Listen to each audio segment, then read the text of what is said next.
让俄罗斯羡慕。中国 C919的量产对国家战略安全具有特殊意义，惊喜还在后面。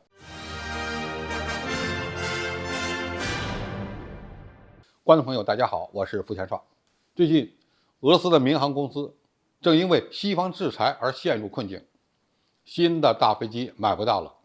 而老飞机甚至都买不到配件，导致俄罗斯民航市场的大量波音和空客飞机不能飞行。在断供的局面下，俄罗斯航空公司开始拆解老旧飞机，然后将其机件当备件使用。但是这种做法显然难以持久。俄罗斯国家技术集团表示，俄罗斯航空工业将在2030年使用本地生产的零部件供应1000来架在役的客机，以便结束对波音公司和空客公司的依赖。但是说起来容易，想实现可就没那么简单了。相比于俄罗斯，中国是全球民用航空最大的市场，但是也面临着同样的战略安全问题。如果有一天中国被迫通过武力来解决台湾问题，西方国家会不会停止向中国提供大飞机呢？或许不会，或许也会断供。但是当中国的 C919 已经获得生产合格证以后，这意味着西方正在失去制衡中国的又一筹码，而且国际航空市场将迎来中国大客机的竞争。据新华社报道，国产 C919 大型客机已经完成了全部试航审定工作，获得了中国民用航空局颁发的型号合格证，将于2022年底交付首架飞机。C919 的直接竞争对手是欧洲空客公司的 A320neo 和波音公司的波音737 MAX。 中国飞机的单价比这两个竞争对手略低一些，取得型号合格证等于就获得了准生证和准飞证。也就是说， C919 获得型号合格证以后，就相应的获得了生产许可证和单机适航证。当然，单机适航证还要根据生产出的每架飞机的试飞情况来确定。这几个证拿到之后， C919 才能够进入批量生产阶段。首架 C919 完成交付以后，还需要飞机运行审定小组进行评审，用来评估飞机运营人、产品支援、客户服务是否达到了投入商业飞行的条件。首个用户在接收了 C919 之后，在3个月至半年之内，可以针对新飞机的补充运行进行合格审定，预计今年年底或者是明年能够正式投入运营。现在还有一些网友在纠结 C919 到底是不是国产大飞机。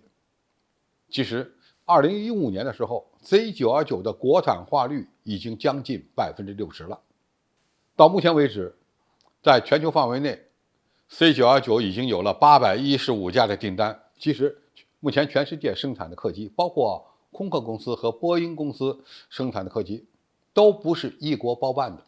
无论是动力系统、机载设备，只有通过国际合作，采用大量的经过适航审定的国外供应商所提供的产品，可以说是各大航空公司通行的做法。这种做法也十分正常。在最关键的发动机上，波音公司的波音737 MAX 以及欧洲空客公司的 A320neo 与 C919 一样，选用的都是 CFM LEAP 发动机。该发动机的特点是涵导比更大，更省油。相较于上一代的 CFM56， 它的油耗大概要降低 15%。 客机的经济性以及航程都会有较大幅度的提升。许多人担心中国在发动机问题上会被卡脖子，中国也有自己的备份，那就是长江1000系列发动机。据长城证券在2019年12月的研报中称，目前长江1000A 已经完成了验证机的设计工作，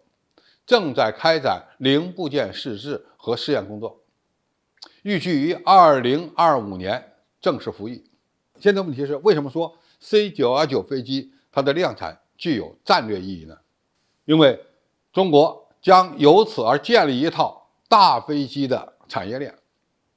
特别是民用大飞机的产业链，